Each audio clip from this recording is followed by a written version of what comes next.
Kasalukuyan ang nakikipag-usap si GMA Films President Annette Gozon Abrogar sa kanyang mga abogado upang alamin ang mga legal na hakbang na maaari niyang gawin laban sa kapuso talent na si Sara Labati. Ilang paratang po kasi ang ibinato ni Sara sa kanyang mga tweet kahapon laban kay Gozon Abrogar at narito ang report.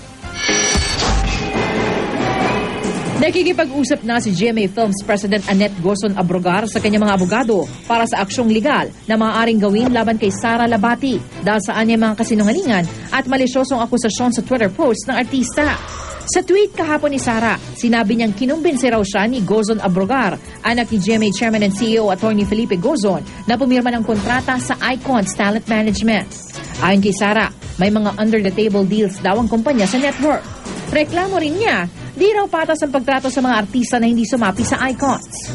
Sinabihan daw siya ni Gozon Abrogar at isang dating opisyal ng GMA Artist Center na marami na raw artista sa GMA Artist Center na pumirma sa Icons at bibigyan sila ng prioridad kaya dapat din daw siyang pumirma.